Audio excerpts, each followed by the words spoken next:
Why do we spend 1/3 of our lives asleep? What does this have to do with living in an underground cave with no light, or whether we can die from a lack of sleep, or the length of a day on Mars? Why are some people night owls and some morning larks? How long is it possible to keep yourself awake physically? And why does the Guinness Book of World Records no longer track that record? Welcome to Inner Cosmos with me, David Eagleman. I'm a neuroscientist and author at Stanford. And in these episodes, we sail deeply into our 3-pound universe to understand why and how our lives look the way they do.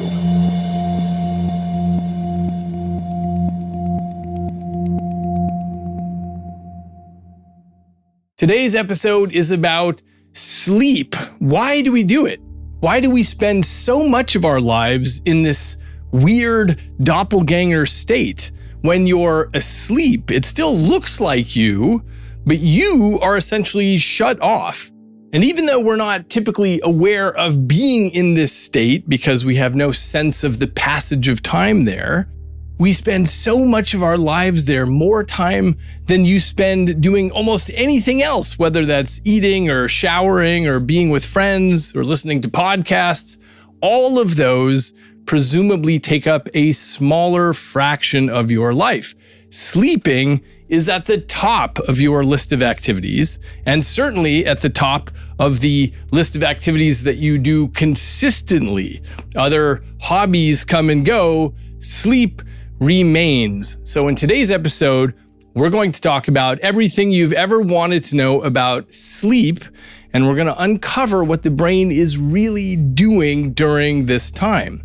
And this is the first part of a 3-parter. Next week, we're going to dive into dreams. Why do we dream? What's that about? Is it a form of consciousness? Do all animals dream?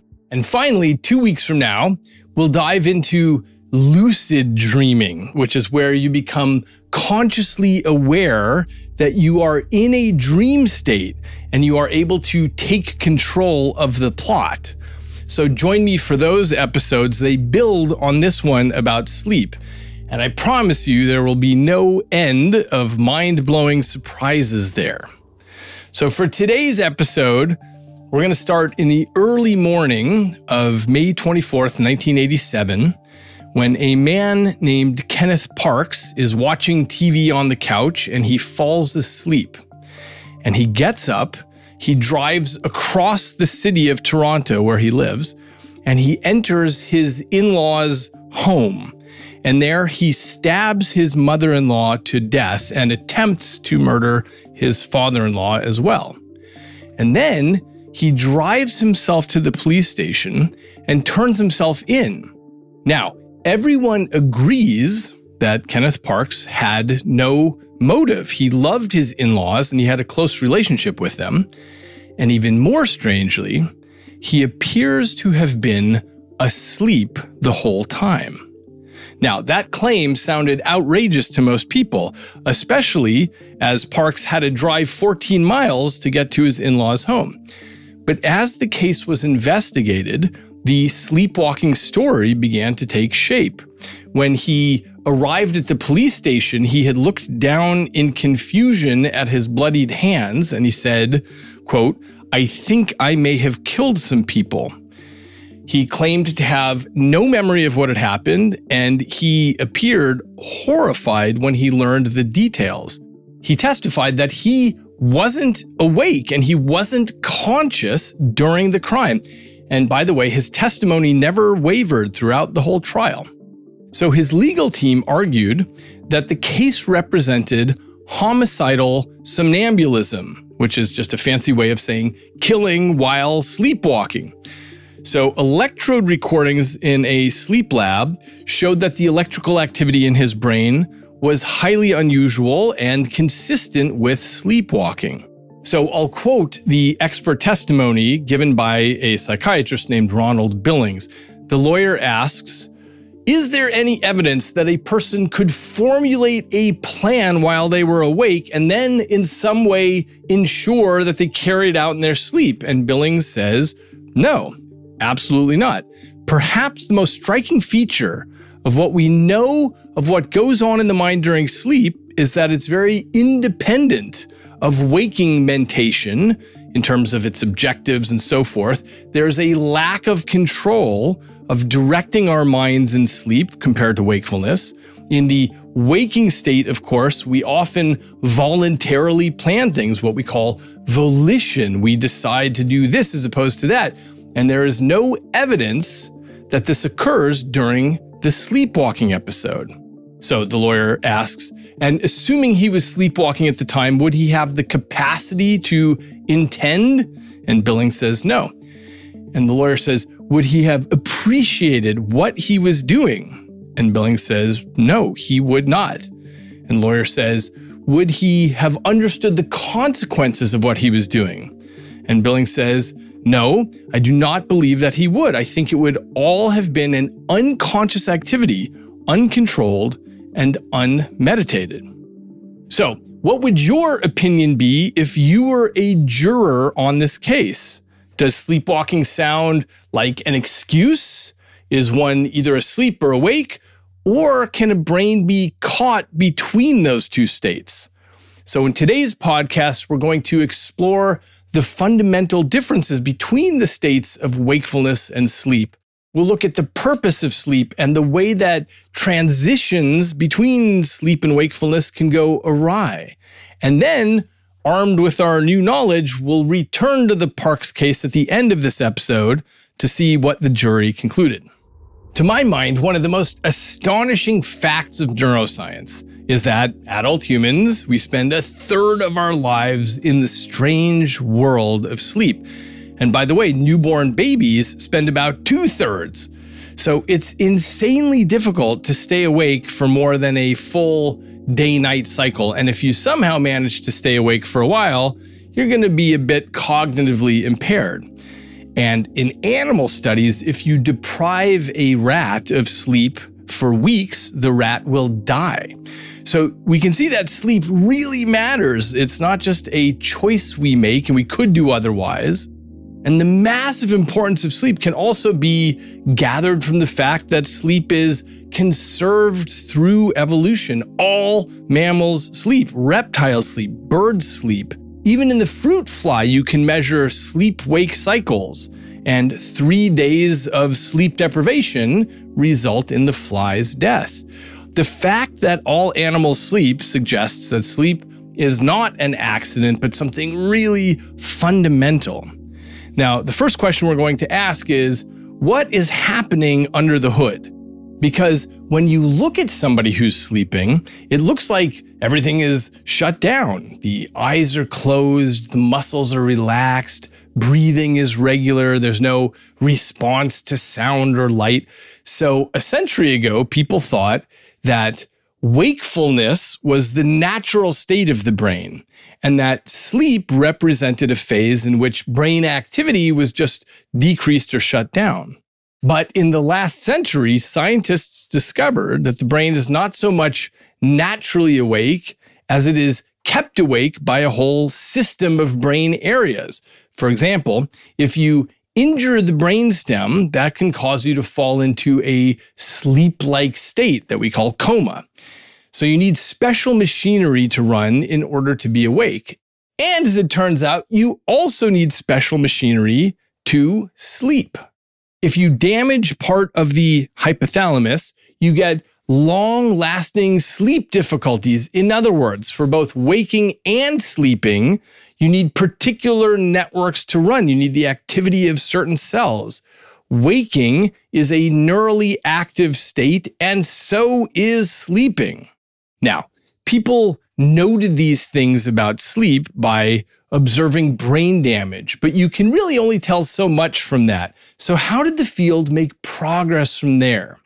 Mostly, it was due to a technology people had developed some time ago called electroencephalography, or EEG, which is a technique where you stick electrodes onto the scalp and you try to surface clues about what's happening on the inside of the skull. But what's fascinating is that the EEG was invented in 1924, but researchers only ever measured people who were awake. And it wasn't until almost 3 decades later that anyone thought to hook this up to a person while they were asleep. And what did they find? They found that the brain was screaming along with activity during sleep. In retrospect, by the way, just the mere existence of dreams should have alerted people that there must be a lot of brain activity going on. But as I said, just no one had thought of doing that experiment. So, they found that the brain was active during sleep. And with a little bit of study, they soon worked out that there were patterns, and these patterns changed, and these changes followed a regular cycle during the night. In other words, the EEG pattern changes in a predictable way several times during sleep. The sleeping brain has these cycles that last about 90 minutes, and these repeat 4 or 5 times during the night. Now, what immediately became clear is that there are 2 basic stages of sleep. There's the sleep that you have where your eyes move rapidly back and forth. This is called REM sleep, for rapid eye movement. And then everything else gets lumped into non-REM sleep. So let's begin with the non-REM stage, because that comprises 80% of your sleep. Now, during non-REM sleep, your heart rate and breathing become slow and regular.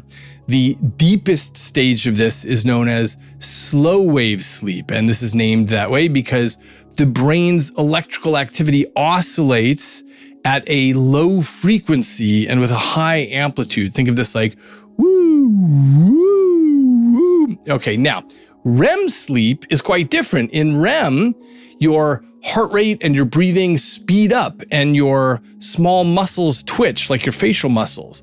But your major muscle groups are paralyzed by a very elaborate neural circuitry. So during REM, brainwaves become high frequency and low amplitude, more like which reflects more complex cognitive function. REM sleep is sometimes called paradoxical sleep because your brain is highly active and the EEG signature resembles that of the waking state, much more so than of deeper stages of sleep. Now, REM sleep is the stage that usually includes dreaming. And scientists discovered this fact very simply by waking people up during this stage and saying, hey, what were you just experiencing? So people generally report they had story-like dreams during the REM stage. As a side note, you can have dreams during non-REM sleep, but this is much less common. And when it does occur, it's generally much less visual and more like just having thoughts. Okay, so dreaming happens during REM sleep. Now, I just want to address a question that comes up a lot. People sometimes say to me, I don't think I dream at night. Well, everyone dreams. This is apart from a few rare cases of patients with specific brain injuries. The thing that happens is that some people have more difficulty remembering their dreams, and therefore they think that they don't dream. But if I awaken you during REM, you will report having just been dreaming. Now, we're going to talk more about the dreaming phase next week, but for now, what I want to make clear is that your sleep cycle follows a specific pattern. Non-REM sleep proceeds into successive phases of depth from stages 1 to 3, deeper and deeper, and then that reverses and gets shallower and shallower until you reach REM sleep. And as this cycle continues through the night, you tend to experience less deep sleep and more REM. Now, although we use a single word, sleep, for this phenomenon, the sleep state emerges from a collaboration of a whole bunch of brain areas interacting in a network. These areas all work in concert to give rise to this state that we experience as sleep. Now, under special conditions, like if you're deprived of REM sleep or you don't have any light cues, the different areas can get out of sync with each other. And that's in large part how we can figure out the richness of the underlying mechanisms.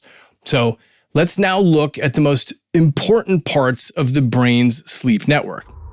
The most important player involved in sleeping is an area of the brain called the ventrolateral preoptic nucleus. We'll just call this the VLPO. This is a collection of neurons in the hypothalamus, and when it becomes active, you go to sleep. These neurons inhibit the arousal network, which is all about wakefulness. So if there's damage to your VLPO, you get insomnia. You can't sleep. Now, the arousal network, which it inhibits, also inhibits it right back. These two networks are always locked in mutual inhibition. When either one is active, it uses inhibitory neurotransmitters to suppress the other one. So as a general principle of brains, whenever you have two networks set up with mutual inhibition, you get a system that toggles between two stable states, in this case being asleep and being awake. You get one state or the other, but you can't be in both at the same time. Now, the brain doesn't just consist of these two networks, but also other networks that stabilize or destabilize the balance, such that the brain can hold on to one state and then make a transition into the other state. And we'll talk about this again in a minute when we talk about disorders like narcolepsy. So, the VLPO squelches the arousal system and you sleep. Then the arousal system squelches the VLPO and you wake up. But as we'll explore more next week, you've also got dream sleep. And you get this from a principle that puts the brain in a state that shares some qualities of both sleeping and waking. Okay, so you have a sleep-wake cycle. And this determines two things: when you sleep and how much you sleep. As for how much, not everyone needs to sleep the same amount. 7 to 9 hours is recommended for adults, although a lot of people only catch 6.5 to 7 hours of sleep. If you look across the whole population, you find a really big range between 4 to 11 hours. Now, how much sleep do you need? The suspicion is that that has at least some genetic basis to it. But people generally find out through experience about how much is required for them to feel good. Now, how many hours you sleep correlates with what you have done while you were awake. If you do a bunch of activity like hiking or weightlifting or public speaking, then you tend to sleep longer. Okay, so that's about how much you sleep, but now let's turn to the other aspect of the sleep-wake cycle, which is when you sleep. Why is sleep on such a regular cycle, and what is it synchronized with?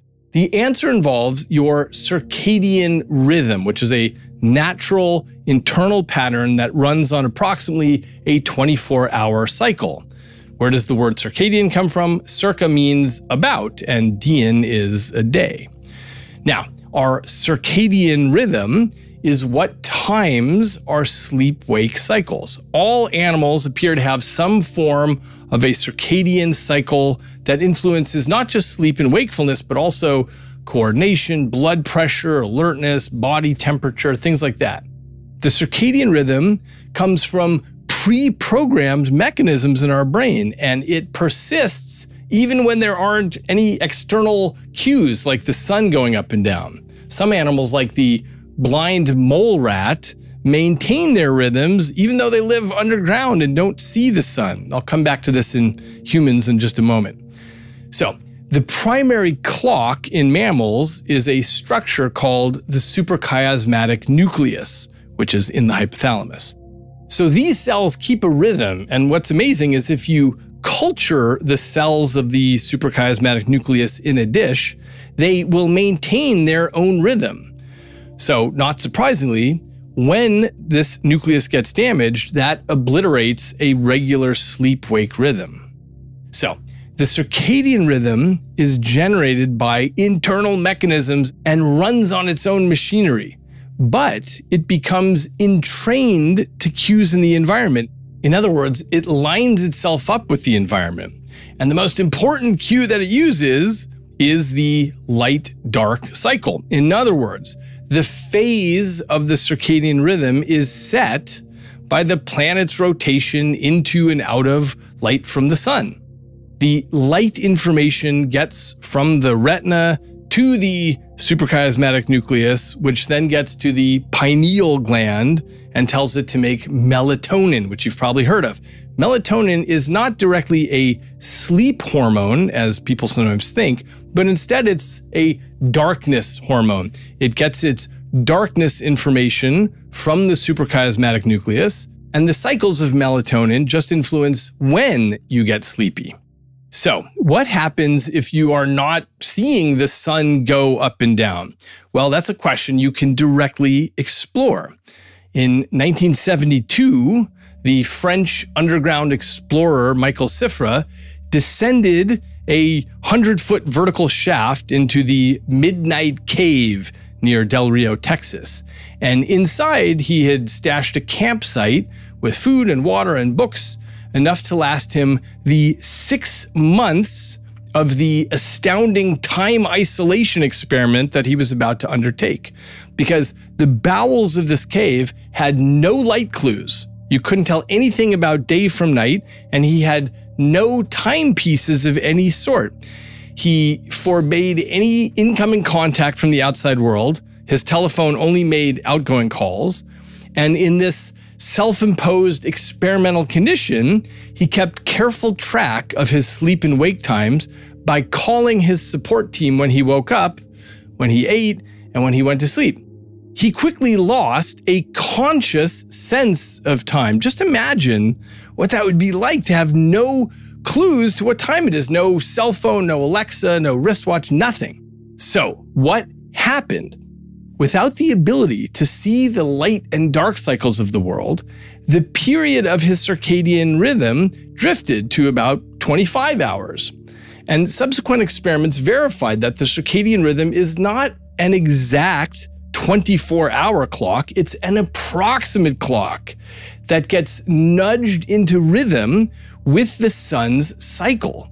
Presumably, if we had evolved on a different planet with a different light-dark period, we would have a different approximate period length to our internal rhythms. What's cool is that you can use false lighting cues to entrain a different cycle. For example, 23.5-hour cycles, or scientists have done a 24.65-hour cycle. And they chose that because that happens to be the period of day and night on Mars. So we'll have no problem adjusting to Martian day-night cycles. Now, although the period, the 24 hours, is essentially the same for all of us Earth dwellers, the period of this rhythm, in other words, when it hits top or bottom, that can vary across the population. Some people are night owls, meaning that their natural rhythm keeps them up late at night and sleeping late into the morning, while other people are morning larks. They are early to bed and early to rise.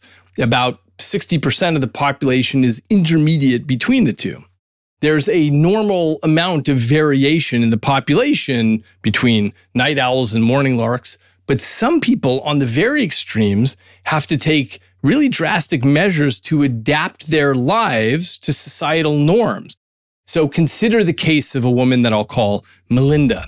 Every day, Melinda and her 2 children, who are aged 13 and 11, they go to bed at 4 in the morning, and they typically wake up around noon. Now, some of her neighbors think she's a bad mother, but Melinda and her children suffer from something called delayed sleep phase syndrome, which is a disorder of the circadian rhythm in which a person has no trouble maintaining sleep, but can't fall asleep or wake up at the same time as the rest of society. The family essentially lives with a constant 6 hours of jet lag. Other people have what's called advanced sleep phase syndrome, in which you fall asleep and wake up way earlier than the rest of society. And remember what I said about the circadian rhythm being about 24 hours? Some people have molecular problems which warp this, so it's much shorter or longer than 24 hours. And unfortunately, that makes a person incapable of aligning their sleep patterns to the societal norm. People with all these disorders typically work to adapt their lives and careers around their own rhythms. For example, Melinda has a difficult time holding on to jobs that require her to be present early in the morning. That's not because of a lack of dedication to her job, but instead because of her biological clock. So the way she describes it, quote, "Instead of changing myself to keep other people's schedule, I have changed my life so I can function on my time." She operates a freight brokerage business that she runs from her home. She also homeschools her children through the afternoon and evening. Some companies have recognized that people have different circadian rhythms and that it's not necessary to force everyone into the same time mold. So Netflix, for example, doesn't keep track of their employees' work hours just so long as their work produces results. One Netflix executive said that rigid office hours are a relic of the industrial age. Now, statistically, you probably have a fairly normal circadian rhythm, but you know what it's like when you disrupt that rhythm and how tough that can be for your brain. When you fly to a distant time zone, you've presumably experienced the fatigue and disorientation of jet lag, which is just a mismatch of your circadian time with the local day-night period. You typically get irregular sleep patterns and fatigue, maybe headaches, irritability, the disorientation as the rhythm struggles to regain alignment. Now, from a long-term health consequence, there's no problem traveling to different time zones once in a while. But long-term, repeated disturbances of this synchronization can have a negative impact on health. One study compared two groups of flight attendants who spent the same amount of time in the air, but one group did lots of east-west flights, which means they were always changing time zones, while the other group did north-south flights, which meant they didn't have to change their circadian rhythm. So what the study found is that the east-west flying attendants had higher stress hormone levels, and the part of their brain called the temporal lobe was physically diminished, which led to demonstrable effects on spatial learning and memory. And these sorts of ongoing disturbances in the circadian rhythm are also linked to mood disorders and obesity. So occasional travel is great, but be careful about shifting your rhythm around too often. And since we're talking about the rhythm, there's a question that needs to be asked about how many times we sleep in 24 hours. Most of us sleep only once in the 24-hour cycle, but having this single long period of daytime wakefulness is not necessarily the way our natural rhythms evolved. You've probably noticed that you experience a dip during the afternoon when you feel less alert. The basic circadian rhythm that makes you sleepy at nighttime contains a bump that nudges you towards a nap in the early afternoon. Sleeping only once at nighttime, the way most of us do, is not the only way to achieve good sleep. As you might guess from watching your cat or your dog, sleeping multiple times a day is the norm throughout the animal kingdom. This is known as polyphasic sleep, referring to multiple phases. And there are lots of ways to do polyphasic sleep. For example, one technique is to sleep twice, one for 6 hours during the night and again in the afternoon for 90 minutes. There's another commonly used pattern, which is to sleep for half an hour every 6 hours. This was the sleep pattern of Buckminster Fuller. Or other people nap 15 to 30 minutes every 4 hours, which was allegedly the sleep pattern of Leonardo da Vinci. One advantage of polyphasic sleep is that the total number of hours can be greatly reduced from the usual 8, in some cases down to just a few hours, apparently without ill effects. Polyphasic sleep is common in historically older cultures and in current non-industrialized societies, especially during the winter months. Even in industrialized countries, many cultures engage in a daily post-lunch nap. This is known as a siesta in Spanish-speaking countries, a riposo in Italy, and in Japan, it's known as an inemuri. And you know who naturally goes in for polyphasic sleep? Infants. They're up and down all day. And you know who else? The elderly. Polyphasic sleep also, by the way, is often adopted in the military, especially when you have a situation that doesn't allow for long periods of being down and unalert. But as I said, many adults have a monophasic sleep schedule. And so one question that's been asked is, does that indicate that humans have evolved to be different than most of our animal cousins? And the answer is probably not. It probably just shows that we are merely capable of fighting off sleep when we don't want it, for example, with the help of caffeine, or forcing ourselves to sleep when we feel we should be getting it, for example, with the help of sleeping pills. Okay, so we talked about the patterns of sleep, like when you sleep and how often in a cycle. Now let's zoom out the camera to the really foundational question of why brains sleep at all.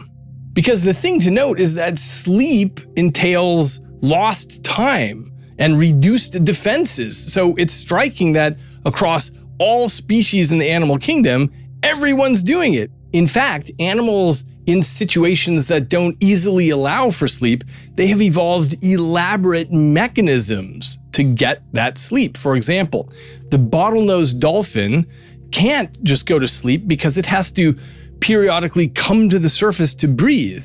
So what does it do?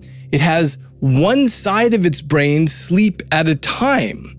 This mechanism has been found in other dolphin and whale species, and what it does is allow them to come up to the surface to breathe. And it also allows them to swim around and avoid predators and even have social interaction during sleep, when the mammalian brain would otherwise be in its own world. So all this underscores an important clue for us. Given the missed opportunities while asleep and the dangers of sleeping, as well as the convoluted evolutionary adaptations that come about to allow it, sleep clearly seems to perform some function for the nervous system. But what is it? There are lots of theories for why we sleep, and these fall essentially into 4 categories. The first is that sleep is restorative. It replenishes our energy stores. In other words, sleep may be a metabolic necessity, helping the body recover from the work it did while awake. And in fact, researchers have long known that the amount of slow-wave sleep correlates with the amount of exercise that you do when you're awake. And if you're deprived of slow-wave sleep by being woken up every time you enter that stage, you're going to be physically pooped out. A related idea is that REM sleep allows you to replenish the stocks of certain neurotransmitters that you used when you were awake. But this sleep as restoration hypothesis is not totally clear, because you have a lot of activity during REM sleep and even during non-REM sleep. And there's a bigger reason why this hypothesis doesn't seem perfect. Although sleep is necessary to all species, there doesn't appear to be a fixed amount required. And when you look at something like horses, they sleep only about 3 hours per night, whereas koala bears sleep 19 hours. Now, the high activity of horses and the low activity of koalas doesn't seem to accord with this sleep as restoration hypothesis. So it might have something to do with why we sleep, but it's certainly not the full answer. Okay, so the second theory about why we sleep is that we do it because it's a survival advantage. So here's the idea. Most animals find the search for food and water to be easier during the sunlight hours. At night, it's best for these animals to save energy and avoid getting eaten and evade dangers such as falling off a cliff. So this framework proposes that sleep protects organisms that can't see well in the dark and would face greater risks if they were active at night. So the idea is if you just curl up in the corner of the cave, you stay out of trouble. Now, this framework of sleeping to stay out of trouble, this is also imperfect because darkness as a survival threat can be addressed by the evolution of night vision, and it doesn't apply to nocturnal animals which sleep during the day. And also, the theory doesn't shed any light on the unusual sleep habits of, for example, the bottlenose dolphin. So, on to the third theory about why we sleep, which is that sleep allows us to simulate rare situations. So let's start with the observation that young animals, like babies, spend a much larger percentage of their sleep time in dream sleep. Now, that observation has invited these speculations that the nocturnal neural simulations may be a really useful or necessary exercise for animals to test out activities in the real world. Presumably, one wants to practice all these programs while your muscles are shut down.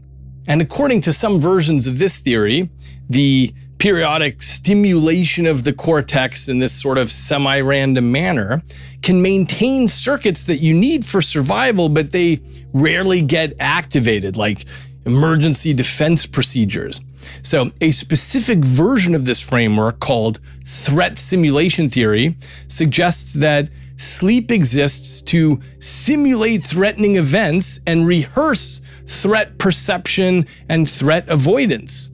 The theory suggests that people exposed to more survival threats in waking life should more commonly experience threat dreams at night. So interestingly, researchers tested that idea by comparing participants in a high crime area in South Africa to those living in a low crime area in Wales. And they obtained detailed dream reports over a really long period of time. Now, contrary to the predictions of the threat simulation theory, people in the high crime area actually reported a lower number of threat dreams than those in the low crime area. And in South Africa, the percentage of realistic threats and dreams was lower than expected. It was only about 20%. And escape from these threats occurred in less than 2%, suggesting that it's not really much of a simulation. So, tests have so far failed to give much support to the threat simulation theory. And that leads us to theory number 4 about why we sleep. And this one has the strongest legs. And the idea is that sleep plays a role in information processing. Specifically, the idea is that sleep allows the brain to cement in important memories and to deprogram the miscellaneous events that shouldn't get stored. Of all the different theories, the data seem to strongly support this idea that sleep plays an informational role. So I'm going to zoom in on this for the next few minutes. The first part of the idea here is that we sleep to lock in information. So for example, let's say I teach you some new task on the computer and you're getting better and better at it. If I look at how much better you got, I'll see you got a lot better if you slept between session 1 and session 2. But if you spent the same number of hours awake in between those sessions, you didn't get much better. So this started suggesting to neuroscientists that sleep had something to do with getting better at the task. And in part, this is because a nap turns out to be as good as getting a night of sleep. So if you get even a 60 to 90 minute daytime nap, you do just as well as someone who slept the whole night. But why does learning improve? The evidence generally suggests that you reactivate memories during sleep, and that underlies locking them in. And this is because memories require a consolidation period in which the experience becomes part of long-term memory, and the consolidation stage requires sleep. So let me give you an example. Let's imagine that you train a rat to run around a track for a food reward. Now, there are neurons that we call place cells in the hippocampus, and if you record their electrical activity, you'll find that this network of cells has a distinct pattern, a distinct signature of activity, depending on precisely where the rat is in the maze. So the rat occupies all these different locations, and each of those is represented by a different pattern among the place cells. Okay, so now the rat goes to sleep, and if you continue recording from these neurons, you'll find the same sequence representing this position, then this next position, then this next position. You find the same sequence playing out while the rat is in REM sleep, the same sequence that he ran while he was awake. It's like he's rehearsing the trajectory that he learned. It's so closely correlated with what he did when he was awake that researchers who study this claim that the animal is dreaming about running the maze.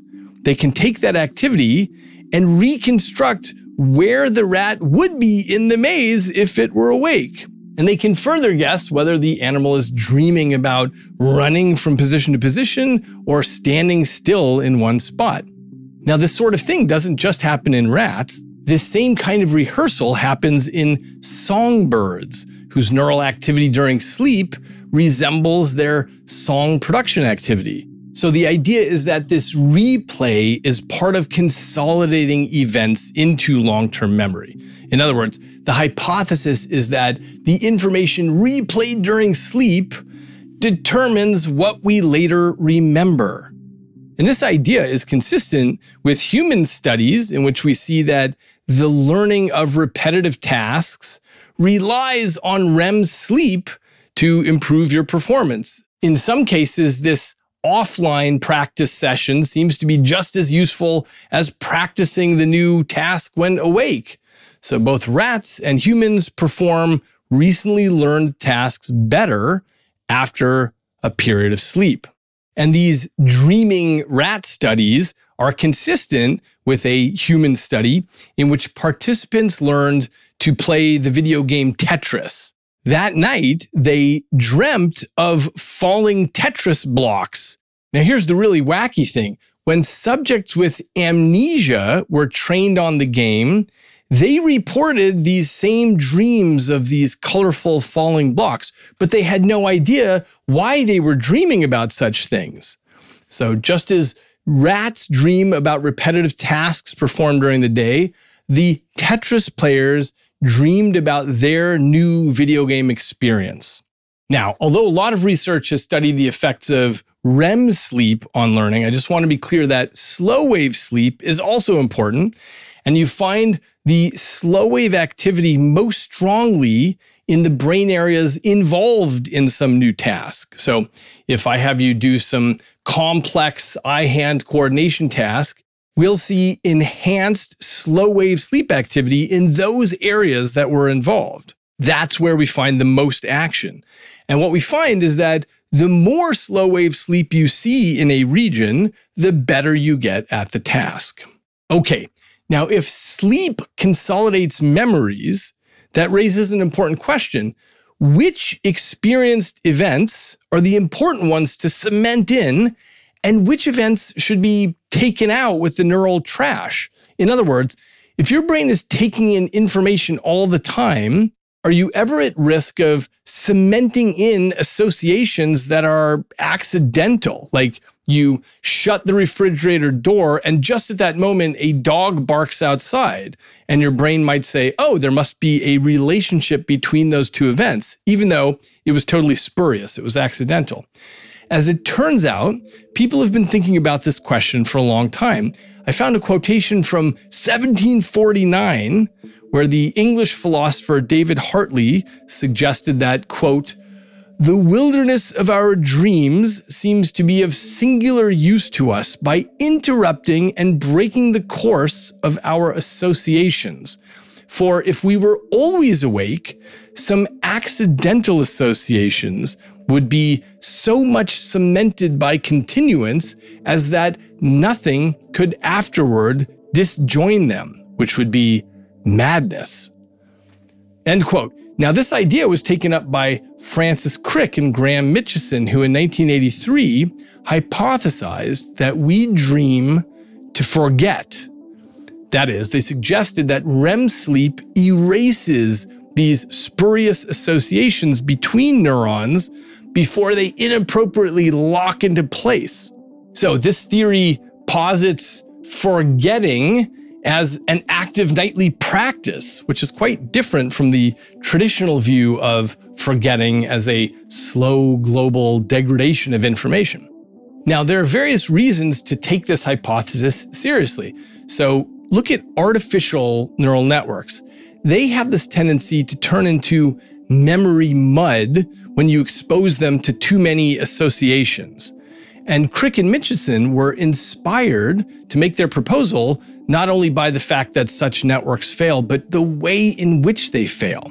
Because when these artificial networks become overloaded, their output can mistakenly associate incorrect inputs, or give the same output irrespective of the input, or respond to stimuli that wouldn't normally evoke a response. And these types of pathological output loosely seem to parallel fantasy and obsession and hallucinations, all of which occur in humans if they don't get REM sleep. So the idea is that daily experience with the world leads to these rich changes in your synapses, and sleep goes through and erases the spurious associations that could otherwise become fantasies or obsessions or hallucinations. In fact, I'll just note that some mammals, like the spiny anteater, don't have REM sleep, and they also have larger than normal brains. And that suggests the possibility that animals without REM sleep require a larger brain to prevent overloading. Now, we talked about rehearsal and forgetting, and those ideas operate hand in hand. But there's something else too, which is that intelligent brains, like we find in humans, also require something else. Not just writing down precisely what happened, but restructuring memories, thinking through things. And that lies at the heart of what we call understanding and insight. And sleep appears to be involved in that process. So people often claim to have gained insight into a problem through sleep. Otto Levy won the Nobel Prize for discovering neurotransmission with an experiment he did on the frog's heart. Now, here's the key thing. He had long believed that chemical transmission occurred in the nervous system, but he had no idea how to prove that until the night when he woke up having dreamt the outline of the experiment. He got up and jotted the experiment down, but the next morning he discovered that he couldn't read his own handwriting. So the next night, he had the same dream. And in his biography, he relates of that second night, quote, "I awoke again at 3 o'clock and I remembered what the experiment was. I got up immediately, went to the laboratory, made the experiment, and at 5 o'clock, the chemical transmission of the nervous system was conclusively proved." So he seems to have gotten insight from his dream. And in fact, this connection between sleeping and insight has been supported by the results of careful experiments. So in one report, people practiced some cognitive task in which they learned to respond to particular cues with particular responses. Now, practice made them better at the task, but although they didn't know it, there was a hidden rule underlying the order of the sequences. So if you could figure out that hidden rule that improved your performance, after the initial training on the task, one group got 8 hours of sleep. Another group stayed awake during the same hours of the night, and a third group was awake for the same number of hours during the day. So one group slept and the other two did not. Then they were retested. And it turns out those who had slept for the 8 hours were twice as likely to gain insight into the hidden rule, irrespective of the time of day. So that result suggests that sleep facilitated the discovery of the hidden rule, perhaps by restructuring memory. So all these are possible reasons why we sleep: to rehearse, to forget, and to restructure memory. Now, one more thing I want to cover in this episode is the issue of sleep deprivation. So while economists worry about the national debt, sleep scientists have become concerned about the national sleep debt.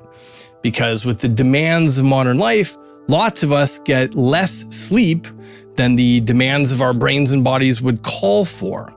And the effects of mild sleep deprivation, for example, losing a few hours of sleep for one night, this is surely familiar to you. You get irritable, you get muscle aches, you yawn, you have trouble maintaining attention. With more severe sleep deprivation, say lasting 2 or 3 days or longer, you can also get microsleeps, which are brief sleep periods in the range of seconds or even a fraction of a second. And these show up as a short moment of cognitive absence. So for drivers on the road, this is not uncommon and it's very dangerous. Unfortunately, people who experience microsleeps will often be unaware that they were just sleeping. They will believe themselves to have been awake, or maybe they think they've temporarily spaced out. Many people who operate heavy machinery or vehicles will experience these brief moments, and this often leads to dire consequences. And long-term sleep deprivation, often caused by disorders of sleep and wakefulness, this can result in really detrimental health like hypertension or diabetes or heart disease or stroke. The studies performed over the decades generally converge on a common theme, which is that the effects of sleep deprivation are often more detrimental to the mind than to the body. So subjects with sleep deprivation often perform fine on physical tasks the next day, although their stamina tends to diminish a bit faster. But the most striking effects are on cognition and mood. Sleep deprivation is a real-world problem because you've got medical residents and pilots and soldiers and truck drivers and lots of others who work long shifts that lead to sleep deprivation, and that can lead to poor decision-making, which in turn leads to avoidable accidents. For example, there have been years of research on doctors which make it clear that sleep deprivation causes them to make more errors when they read charts, and they have lower performance because of a disinclination to apply effort, and they have decreased mood and poor attitudes. A review of sleep deprivation studies on physicians showed that doctors could still respond without trouble to novel situations if they have to learn a new routine, but their decreased vigilance led to more mistakes in the routine and repetitive tasks that characterize a night in the hospital. Now, I just want to say that we always need to interpret sleep deprivation studies with an eye towards what else could be going on, because often there's lots of other stuff too, like stress. So you will feel unwell after a night of reduced sleep, but interpret that with a little bit of caution, because often the poor night of sleep comes from a stress inducer, like an important exam or a deadline or whatever. And the poor physical feelings that you have the next day might be caused in part by the effects of the stress rather than the sleep deprivation itself. Okay, now before moving on from sleep deprivation, I just want to mention that sometimes people can stay awake for remarkably long periods. In 1964, there was a 17-year-old named Randy Gardner who decided he was going to shoot for the world record for sleep deprivation. So in collaboration with Stanford sleep researcher William Dement and physician John Ross, he was continuously monitored, and he kept himself awake for a record-breaking 11 days. He then went to sleep and he woke up feeling fine 14 hours and 40 minutes later. And on subsequent nights, he slept a normal 8 hours. In other words, he didn't require catching up on a sleep debt. He merely fell back into his normal rhythm. Now, Dement reported that the sleep deprivation's main effect was on Randy's mood, involving all the changes that are typical of fatigue. And Dement wrote that the deprivation had little effect on Randy's cognitive abilities, pointing out that on the 10th day, Randy won a game of pinball, and on day 11, he gave a press conference in which he appeared healthy and his speech was unslurred. But it should be noted that Ross, the physician, presented a somewhat different story. Beyond the mood swings, he reported extreme problems with Randy's ability to concentrate. For example, when Randy was asked to start at 100 and continuously subtract 7, Randy stopped about a third of the way through. He stated that he had forgotten what he was doing. He also appeared to have paranoia and hallucinations, as well as a delusion by the fourth day that he was a famous football player. At one point, he mistook a street sign for a person. So the effects of staying awake that long may not have been as harmless as Dement portrayed. In any case, the fact that such an extraordinary stretch without sleep is even possible serves as an important data point for any theory of sleep. Other sleep deprivation records have been set, apparently extending to 18 days and 17 hours, but these are less documented and didn't monitor for microsleeps. What's interesting is that the Guinness Book of World Records no longer maintains a sleep deprivation record because they have decided, smartly, that they don't want to encourage people to risk health consequences. By the way, I'll just note that many people report sleeping poorly and being sleep deprived, but measurements taken at home or in a sleep lab sometimes reveal that the person slept better than they believed they did. Sometimes a period of wakefulness in the middle of the night gives the lasting impression of a poor night's sleep, when in fact it wasn't that long. But in general, there are fewer things important than making sure that you are getting a good night's sleep. Finally, an episode about sleep wouldn't be complete if I didn't talk about sleep disorders. Although lots of people get sleep deprivation because of their circumstances and stressful work, some people suffer chronic sleep disorders. And this, by the way, is the most common medical complaint, second only to pain. There are currently about 100 different types of sleep-wake disorders. Almost all of these can be grouped into 4 categories. There's insomnia, which is difficulty falling asleep or maintaining sleep. And there's hypersomnia, which is extreme daytime sleepiness. And there's parasomnias, which is complex behaviors performed during sleep. And then there's the circadian rhythm disorders, which I already discussed before. So I'm going to turn to these other 3.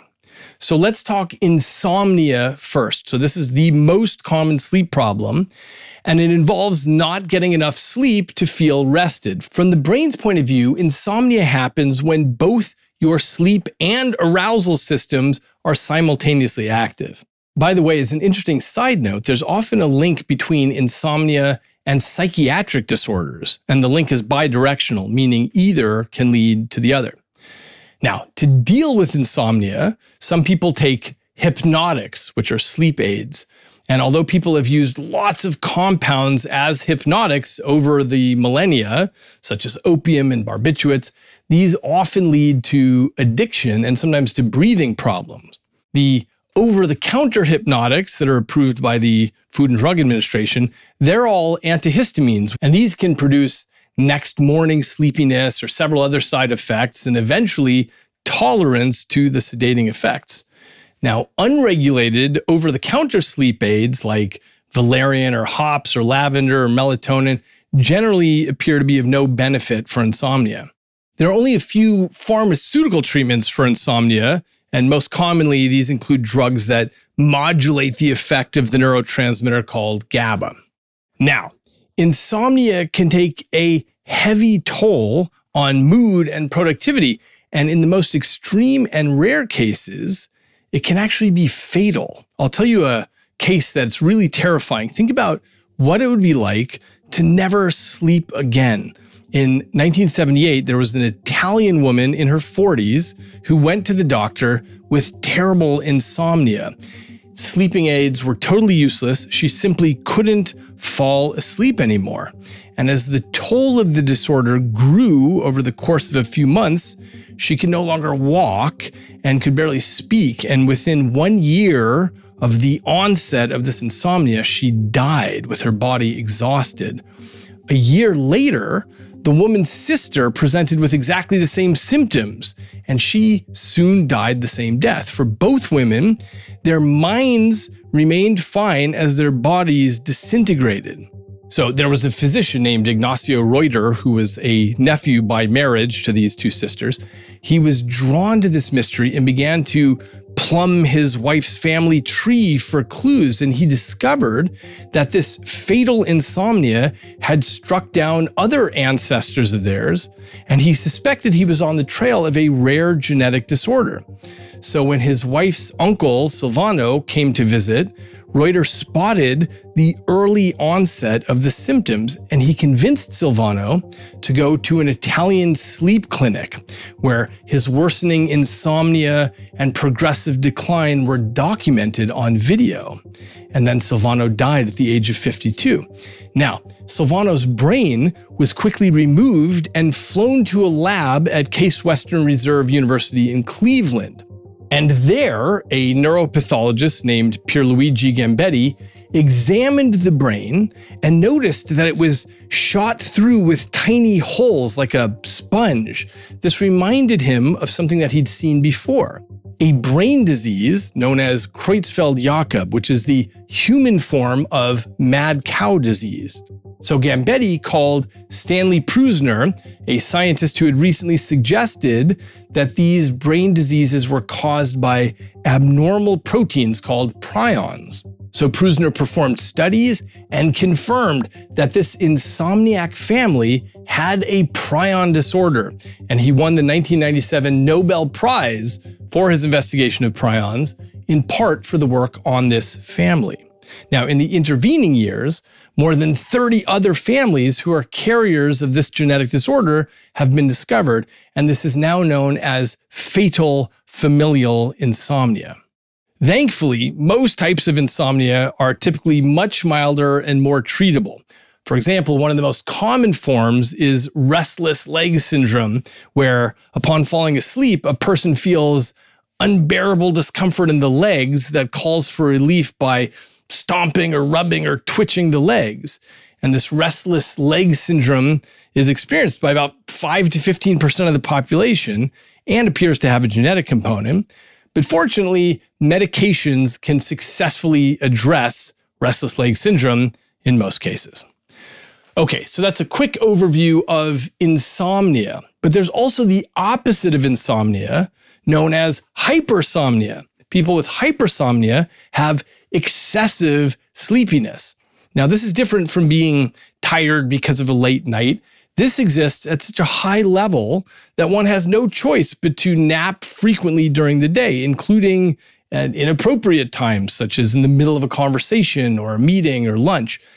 The naps typically provide little relief from the excessive sleepiness. So hypersomnia often comes with anxiety and disorientation upon waking and diminished energy and memory problems. As you can imagine, hypersomniacs often can't participate in the normal settings of family and work life. Sometimes this disorder occurs as a result of taking medications for depression or having excess body weight or suffering brain damage. And treatment options typically target the symptoms because often the cause is unknown. This hypersomnia, this is the main symptom of narcolepsy, which is something you've surely heard of, where people have sudden attacks of sleepiness and will fall asleep. Aside from having extreme fatigue and frequent naps, narcoleptics, ironically, can also have pretty poor nighttime sleep. They have other issues too, like sometimes right when they're in between wake and sleep, they'll have hallucinations or they'll do automatic behaviors in which they spontaneously produce purposeless sounds or acts with no conscious intervention or censorships. Or sometimes in a person with narcolepsy, their muscles will suddenly weaken. And this can manifest as a slight sagging all the way to a complete shutdown of the muscles leading to collapse. Now, how do we understand this? Note that narcoleptics fall abruptly into REM sleep directly from the waking state, whereas normally you pass through the stages of non-REM sleep first. In REM sleep, the major skeletal muscles are shut down. And in narcolepsy, this is what happens. The body drops straight into REM sleep and causes the major muscle groups to just stop functioning. So this mistimed activity to the muscles also plays a role in another common symptom of narcolepsy, which is sleep paralysis. And here, the shutdown of the muscles lasts longer than it's supposed to, such that the brain wakes up, but the body is unable to move for a short period. Narcolepsy appears to be a genetic condition, and it results from a lower level of a hormone called orexin, also known as hypocretin. This hormone promotes wakefulness. So in the late 1990s, researchers discovered that people with narcolepsy have fewer neurons producing this orexin or hypocretin, and they realized that narcolepsy can be an autoimmune disorder in which the immune system attacks these neurons. Now, remember earlier, I talked about these two mutually inhibitory networks that take care of wake and sleep. The current view is that the orexin hypocretin system stabilizes this system in the waking state. And if you don't have the proper level of these molecules, the flip-flop of these networks is unstable and can switch states at inappropriate times. Okay, so that's what I want to tell you about hypersomnia, where the balance is disrupted in the direction of too much sleep instead of too little. And there's one more category of sleep disorder that's important. We've been talking about the states of sleep and waking as a flip-flop system, but keep in mind that the arousal network or the sleep network consists of lots and lots of sub-areas. And these areas typically work together in a smooth manner so that when the networks switch, all the appropriate systems come online when the others go offline. But given the complexity and size of these networks, the brain sometimes gets caught between stages. In other words, some neural areas have completed the switchover and others have not. And in these cases, we find parasomnias, where you get actions performed during sleep that are not under voluntary control. For example, sleepwalking, also known as somnambulism, like we saw in Kenneth Parks at the beginning of this episode. Parasomnias used to be thought of as a single disorder, but they're now understood to represent a mixture of the waking state and some stage of sleep, either REM or non-REM. These parasomnias come into being as the brain transitions from one state to the next. Now, non-REM parasomnias are these disorders that happen when a sleeper's brain tries to jump directly from a deep sleep into the waking state, and it becomes caught in between. So you get things like sleepwalking, but you also get things like talking in one's sleep, called somniloquy, or sleep eating, or teeth grinding, or night terrors, in which a sleeper will bolt upright in fear, often with a scream or a gasp, and have a temporary inability to regain consciousness. Now, most of these non-REM parasomnias exist more commonly in childhood, and they tend to diminish in frequency with age. Now, you also have REM parasomnias, and the most common of these is REM sleep behavior disorder, in which the paralysis of the muscles that normally happens during REM is not there. So sleepers will act out their dreams, which usually results in injury to themselves or others. 90% of patients with this disorder are male, and they'll sometimes try to deal with this problem by tying themselves directly to the bed or constructing fortresses of pillows. Happily, this can typically be dealt with GABA-enhancing pharmaceuticals. Now, as the neuroscience of sleep progresses, new parasomnias are being identified. For example, there's a fairly newly described parasomnia, which is sleep sex or sexomnia, in which a person engages in sexual acts while asleep. Several defendants in sexual assault trials have been found not guilty because of their sexomnia. Now, many people decry this plea as an excuse, and possibly sometimes it is, but sexomnia is a real thing, and people can have full experiences with no conscious awareness or memory of them. And when people do become aware, there's typically a lot of distress and shame, so people often don't even go to the doctor for help. But they should, because this can often be dealt with antidepressant and anti-anxiety medications. So, Now that you have listened to this episode, you understand that there are detectable differences in the activity of the sleeping brain in people with parasomnias. Although we tend to assume that the brain must be either awake or asleep, many well-studied phenomena, like the parasomnias, result from the brain truly caught in an intermediate state between the two. In a network of 100 billion neurons, there's room for a tremendous diversity of different modes of activity, many of which we're only just beginning to understand. So let's wrap up today's episode. It's not clear why we spend so much of our lives sleeping. Arguments from different angles suggest that sleep promotes restoration of the energy you burn during the day, or keeps us out of trouble in the dark, or allows us to practice neural programs that we don't otherwise get the chance to do, and/or it helps us consolidate memories. These suggestions are not exclusive, nor perhaps are they complete, and it remains to be understood how sleep restructures memory and inspires insight. Now, at the beginning of this episode, I introduced Kenneth Parks, the man who killed his mother-in-law and assaulted his father-in-law during an apparent sleepwalking episode.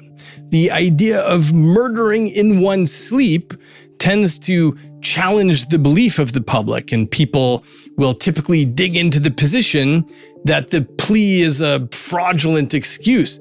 But whatever the merits of any individual case, we know that sleepwalking is a real phenomenon. We saw that transitions between waking and sleeping result from these opposing networks, and that parasomnias can result when these networks don't hand off power smoothly. Now, a normal sleep cycle moves from very deep sleep into more and more shallow sleep and eventually into wakefulness. But Kenneth Parks's EEG revealed that he had a parasomnia. About 10 to 20 times each night, his brain networks attempted to transition directly from deep, slow-wave sleep directly into wakefulness. The jury came to understand that there was no way for him to fake EEG results intentionally, and so those measurements proved critical to his defense. And after hours of deliberation, the jury found Kenneth Parks not guilty. Now, there are other cases that have fared differently. In 1997, Scott Fallader was accused of stabbing his wife 44 times and holding her head underwater. He pled homicidal somnambulism, but he was convicted and sentenced to life in prison. In total, there have been dozens of homicidal somnambulism cases tried in North America, going back to the 1600s. And more recently, parasomnia defenses have been offered in cases of sleep sex. Can the legal system assume that some of these defenses are fake? Perhaps, but presumably not all of them. In many cases, defendants have been acquitted after careful measurements of their brain activity. So back to Kenneth Parks, most somnambulists are non-violent, but note that Parks had insomnia and he was depressed and he was trying to overcome a gambling problem, and he had financial and marital problems, and he had also been massively sleep deprived from not having slept the night before that event. So although it's difficult to know exactly how these factors played a role, the physiology of his brain, as measured in an EEG laboratory, this was the clinching piece of evidence in convincing the jury that he did in fact suffer from abnormal transitions from slow-wave sleep to the waking state, transitions that made his actions involuntary. So cases like this one highlight the mysterious and poorly understood borderlands between wakefulness and sleep. So the amazing thing to me is that your brain can operate in three very different states. There's the waking state, there's REM sleep, and there's non-REM sleep. And these three states differ fundamentally. They represent the same machinery running very different tasks. One of the amazing features of the brain is its ability to transition between these states, usually without a problem. And although the parasomnias represent cases in which the brain has trouble getting a state fully locked into place, it's amazing that these don't happen more often. So, this episode has been an introduction to the main landscape about the sleeping brain. Join me next week as we zoom in the camera to the topic of dreams and the whole wild world of what we know and don't know about them. And then 2 weeks from now, we'll come to lucid dreams, where you become aware that you're in a dream and you get to grab a hold of the script. Until then, make sure that you're getting sufficient sleep. Although you are not consciously there for most of it, it is one of the most important things that your brain does. Go to eagleman.com/podcast for more information and to find further reading. Send me an email at podcast@eagleman.com with questions or discussions. And check out and subscribe to Inner Cosmos on YouTube for videos of each episode and to leave comments. Until next time, I'm David Eagleman, and this is Inner Cosmos.